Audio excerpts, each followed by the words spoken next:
तो दोस्तों आज हम फिर से आपके लिए लेकर आए हैं देश दुनिया की सभी ताज़ा बड़ी खबरें। फटाफट एक एक कर विस्तार से आज आपको बताएंगे, तो वीडियो को अंत तक जरूर देखें। दोस्तों वीडियो बनाने में हमें काफ़ी मेहनत लगी है, तो वीडियो को दिल से लाइक कर दीजिए। दोस्तों पहले खबर में आपको बता दें कि पैगंबर मोहम्मद साहब पर विवादित टिप्पणी को लेकर बीजेपी को नेपाल से लगा बड़ा झटका। मुस्लिम देशों के बाद हिंदू देश नेपाल ने निपुण शर्मा का विरोध करते हुए पैगंबर मोहम्मद साहब का समर्थन करते हुए मोदी अमित शाह पर बोला हमला। निपुण शर्मा के रफ्तारी की नेपाल ने की है मांग, भाजपा को हिंदू देश नेपाल से झटका। वहीं आपको बताएंगे दोस्तों कि रामपुर और आजमगढ़ में सुबह से ही समाजवादी पार्टी के समर्थन में जबरदस्त वोटिंग, दोनों ही सीट जीत सकती है। उत्तर प्रदेश में सपा भाजपा का नहीं खुल पाएगा, उत्तर प्रदेश में खाता बीजेपी को झटका। वहीं आपको बताएंगे दोस्तों कि सुप्रीम कोर्ट तक पहुंचा महाराष्ट्र का सियासी संकट, शिवसेना के बागी विधायकों पर कार्रवाई की हुई मांग। वहीं आपको बताएंगे दोस्तों कि अग्निपथ योजना को लेकर बंगाल से मोदी सरकार को लग सकता है बड़ा झटका। अग्निपथ योजना के खिलाफ विधानसभा में प्रस्ताव पेश कर सकती है ममता बनर्जी। वहीं आपको बताएंगे दोस्तों कि महाराष्ट्र राजनीति संकट पर घर वापस लौटे शिवसेना विधायक नितिन देशमुख बोले अपहरण किया गया था, मैं हूं उद्धव ठाकरे के साथ। वहीं आपको बताएंगे दोस्तों कि सपा सांसद वर्ग का मोदी सरकार पर हमला, कहा हजरत मोहम्मद साहब पर टिप्पणी करने वाले लोगों के घर कब चलेगा बुलडोजर। तो दोस्तों सभी खबरों को आपको एक एक कर बताने वाले हैं। वीडियो को लाइक कर चैनल को सब्सक्राइब कर दें और हमें कमेंट करके बताएं कि आपके जिले किस राज्य से हमारी खबरों को देख रहे हैं। इसी बीच पर तो दोस्तों अगली खबर की ओर, तो पैगंबर मोहम्मद साहब पर विवादित टिप्पणी को लेकर मुस्लिम देशों के बाद हिंदू देश नेपाल से मोदी सरकार को लगा बड़ा झटका। नेपाल ने निपुण शर्मा की गिरफ्तारी करते हुए मोदी अमित शाह को लगाई फटकार, भाजपा को झटका। दोस्तों आपको बता दें कि पैगंबर मोहम्मद साहब पर विवादित टिप्पणी को लेकर अब हिंदू देश नेपाल से मोदी सरकार को बड़ा झटका लगा है।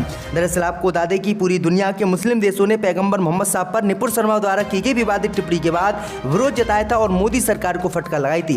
वहीं आपको बता दें कि अब मुस्लिम देशों के बाद नेपाल जो एक हिंदू देश है, नेपाल ने भी निपुण शर्मा का विरोध करते हुए पैगंबर मोहम्मद साहब का समर्थन करते हुए मोदी अमित शाह को फटकार लगाई है और निपुण शर्मा की गिरफ्तारी की नेपाल ने मांग की है। और नेपाल में निपुण शर्मा के विरोध में कई प्रदर्शन भी हुए हैं, जिसके बाद भाजपा की मुश्किलें बढ़ गई। तो ये बड़ी अपडेट आई दोस्तों कि मुस्लिम देशों के बाद अब हिंदू देश और ईसाई देश भी पैगंबर मोहम्मद साहब के खुलकर समर्थन में उतर रहे हैं और मुसलमानों का साथ देकर मोदी सरकार को फटकार लगा रहे थे। ये बड़ी अपडेट आई दोस्तों कि नेपाल से मोदी सरकार को ये बड़ा झटका आज लगा है।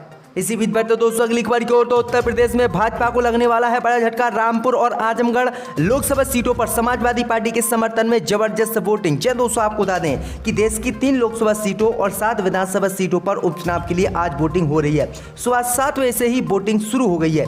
इन सभी सीटों के नतीजे 26 जून को घोषित कर दिए जाएंगे। आपको बता दें कि उत्तर प्रदेश में रामपुर और आजमगढ़, जबकि पंजाब में संगरूर लोकसभा सीट पर उपचुनाव हो रहा है और सुबह से ही वोट डाले जा रहे हैं। लेकिन आपको बता दें कि उत्तर प्रदेश से बीजेपी के लिए बुरी खबर सामने निकल कर आ रही है। दरअसल आपको बता दें कि उत्तर प्रदेश में रामपुर और आजमगढ़ लोकसभा सीट पर सुबह से ही समाजवादी पार्टी के समर्थन में जबरदस्त वोटिंग हो रही है, जिसके बाद भाजपा बौखला गई है। वहीं आपको बता दें कि वोटिंग के दौरान ही आजम खान ने उत्तर प्रदेश प्रशासन पर आरोप लगाया है कि रामपुर में प्रशासन मुसलमानों को परेशान कर रहा है, उन्हें वोट नहीं डालने दिया जा रहा है और दबाव बना रहा है। आजम खान ने कहा है कि प्रशासन कितना भी एड़ी चोटी का जोर लगा ले, लेकिन रामपुर लोकसभा सीट समाजवादी पार्टी जीतेगी और आजमगढ़ में भी समाजवादी पार्टी ही जीतने वाली है और भाजपा का यहां पर सुपड़ा सापुड़ा। दरअसल आपको बता दें कि ये दोनों ही लोकसभा सीटें इस समय समाजवादी पार्टी के खाते में हैं, लेकिन आपको बता दें कि फिर से समाजवादी पार्टी के समर्थन में जबरदस्त वोटिंग हो रही है और दोनों ही लोकसभा सीटें समाजवादी पार्टी जीत सकती है। तो ये बड़ी अपडेट आ रही, बड़ा झटका बीजेपी को उत्तर प्रदेश में लगने वाला है। इसी बीच पर तो दोस्तों अगली खबर की ओर, तो सुप्रीम कोर्ट तक पहुंचा महाराष्ट्र का सियासी संकट, शिवसेना के बागी विधायकों पर कार्रवाई की हुई मांग। दोस्तों आपको बता दें कि महाराष्ट्र में आया सियासी संकट अब सुप्रीम कोर्ट के दरवाजे तक जा पहुंचा है। दरअसल आपको बता दें कि मध्य प्रदेश कांग्रेस की नेता जिया ठाकुर ने सुप्रीम कोर्ट में एक अपील दायर कर शिवसेना के उन बागी विधायकों के खिलाफ कार्रवाई की मांग की है, जिनकी वजह से महाराष्ट्र में सरकार गिरने की नौबत आ गई है। जिया ठाकुर ने याचिका में मांग की है कि जिन शिवसेना विधायकों ने इस्तीफा दिया है या उन्हें विधानसभा से अयोग्य घोषित कर दिया गया है, ऐसे विधायकों पर 5 साल तक चुनाव लड़ने की रोक लगनी चाहिए। जिया ठाकुर ने याचिका में ऐसे निर्देश देने की मांग की है। जिया ठाकुर ने याचिका में कहा है कि शिवसेना के बागी विधायकों की वजह से अन्य राजनीतिक दल इस स्थिति का नुकसान उठा रहे हैं और ऐसे विधायक हमारे देश के विभिन्न राज्यों में चुनी हुई सरकार को नष्ट कर जारी रखते हैं, इसलिए ऐसे विधायकों पर सख्त कार्रवाई होनी चाहिए। तो ये बड़ी अपडेट आई दोस्तों, अब देखते हैं सुप्रीम कोर्ट क्या कार्रवाई इस मामले पर करता है। इसी बीच पर तो दोस्तों अगली खबर की ओर, तो बंगाल से बीजेपी को लगने वाला है बड़ा झटका। बंगाल में मोदी की अग्निपथ योजना के खिलाफ विधानसभा में प्रस्ताव पेश करेंगी ममता बनर्जी। यह दोस्तों आपको बता दें, ये बड़ी खबर सामने निकल कर आई दोस्तों कि अग्निपथ योजना को लेकर पश्चिम बंगाल से बीजेपी को बड़ा झटका लग सकता है। दरअसल आपको बता दें कि अग्निपथ योजना को लेकर अब कांग्रेस के नेता और बंगाल कांग्रेस के अध्यक्ष अधीर रंजन चौधरी ने मुख्यमंत्री ममता बनर्जी से पश्चिम बंगाल विधानसभा में अग्निपथ योजना के खिलाफ प्रस्ताव लाने की मांग की है। इसके साथ ही अधीर रंजन चौधरी ने पश्चिम बंगाल की सिविल वॉलेंटियर्स की तुलना अग्निवीरों से की है। केंद्र के खिलाफ इस हमले के विरोध में अधीर चौधरी ने ममता बनर्जी पर निशाना भी साधा है।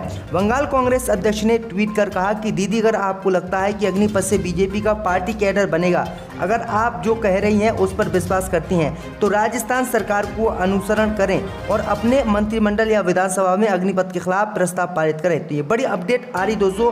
ममता बनर्जी ने खुलकर इसका विरोध भी किया था, लेकिन अब ममता बनर्जी इसका खुलकर विरोध करते हुए विधानसभा में प्रस्ताव भी इसके खिलाफ पारित कर सकती हैं। इसी बीच बढ़ते दोस्तों अगली खबर की ओर, तो कट्टर दुश्मन तुर्की और सऊदी अरब बनेंगे दोस्त। जहां दोस्तों आपको बता दें कि सऊदी अरब के प्रिंस मोहम्मद बिन सलमान तुर्की पहुंचे हैं। 2018 में चर्चित पत्रकार जमाल खशोगी की इस्तांबुल वाणिज्य दूतावास में हुई हत्या के बाद से ये पहला मौका है जब प्रिंस तुर्की का दौरा कर रहे हैं। सलमान की इस यात्रा का मकसद तुर्की के राष्ट्रपति रजब तैयब एर्दोगान से मुलाकात कर दोनों देशों के रिश्तों में आई खटास को दूर करना है।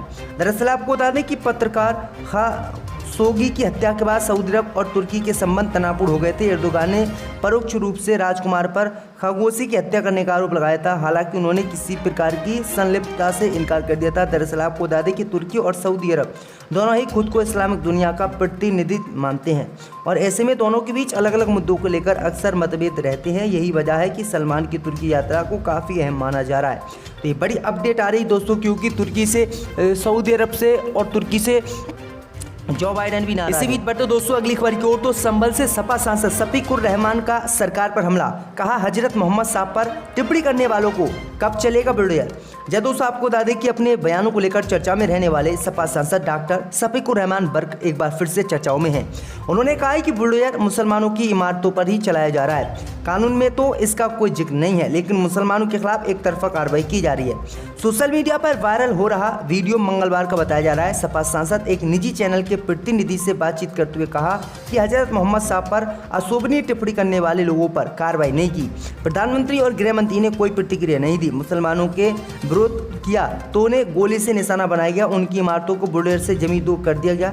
बुलडोजर से मुसलमानों को डराने का काम किया जा रहा है। उन्होंने कहा कि मुख्यमंत्री योगी आदित्यनाथ का नाम लेते हुए उन्होंने कहा कि क्या मुख्यमंत्री मुसलमानों के अलावा भी बुलडोजर चलवाएंगे।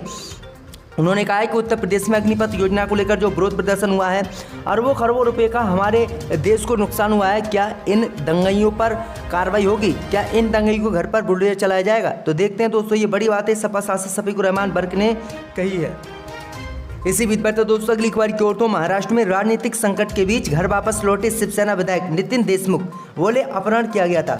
यह दोस्तों आपको बता दें कि महाराष्ट्र में चल रही राजनीतिक उठापटक के बीच शिवसेना विधायक नितिन देशमुख बुधवार को नागपुर अपने घर लौट आए हैं। घर लौटने के बाद नितिन देशमुख ने आरोप लगाया है कि उनका अपहरण किया गया था। घर वापस लौटे देशमुख ने पूरी घटना के बारे में खुलकर बात की। देशमुख ने कहा कि वो रात को 12 बजे होटल से निकले थे। इंडिया टुडे की रिपोर्ट के मुताबिक देशमुख ने पूरी घटना के बारे में बताते हुए कहा कि मैं रात के करीब 12 बजे होटल से निकला और 3 बजे सड़क पर खड़ा था। मेरे पीछे करीब 100 से 200 पुलिसकर्मी थे। मुझे अस्पताल ले गए और ड्रामा किया कि मुझे अटैक आया है। देशमुख ने कहा है कि वह उद्धव ठाकरे के साथ है। महाराष्ट्र में फिलहाल राजनीतिक उथल पुथल चल रहा है। शिवसेना नेता एकनाथ शिंदे कई अन्य विधायकों के साथ मंगलवार को एकांतवास में चले गए हैं और पार्टी के खिलाफ विरोध पैदा कर दिया, जिसके बाद राज्य सत्ताधारी पार्टी शिवसेना कांग्रेस और राष्ट्रवादी कांग्रेस पार्टी में हड़कंप मचा हुआ है। तो ये बड़ी अपडेट आ रही दोस्तों। इसी बीच बढ़ते दोस्तों अगली खबर की ओर, तो मौलाना तौकीर रजा ने उड़ाई प्रधानमंत्री की हंसी। साईं मंदिर के पुजारी ने दर्ज करवाया मुकदमा। दोस्तों आपको बता दें कि इस्लामिया मैदान में नुपुर शर्मा प्रकरण में हुए धरने में IMC प्रमुख मौलाना तौकीर के बयान पर पुजारी ने आपत्ति जताई है। बुधवार को ADG जॉन राजकुमार से शिकायत करते हुए उन्होंने कहा है कि मौलाना ने भाषण के जरिए प्रधानमंत्री की हंसी उड़ाई है, ये स्वीकार नहीं किया जाएगा। उन पर कार्रवाई हो। कार्रवाई न होने की दिशा में उन्होंने आमरण अनशन पर बैठने की बात कही है। शिरडी साई मंदिर के पुजारी सुशील पाठक ने कहा है कि 19 जून को नुपुर शर्मा प्रकरण में इस्लामिया मैदान में IMC का धरना हुआ। संबंधित मामले में उन्होंने इंटरनेट मीडिया पर मौलाना तौकीर रजा का भाषण सुना। भाषण में तौकीर ने देश के प्रधानमंत्री का मजाक बनाया। उन्होंने हिंदुओं को ट्रेन जलाने वाला बताया। कहा कि प्रधानमंत्री सबके हैं। ऐसा करके उन्होंने देश और संविधान पर विश्वास जताकर अपमान उनका किया। वहीं आगे उन्होंने कहा कि मौलाना तौकीर की इस टिप्पणी से धार्मिक व सामाजिक भावनाएं आहत हुई हैं और ये बयान देशद्रोह की टिप्पणी में आता है। ऐसे में उन पर उचित कार्रवाई हो।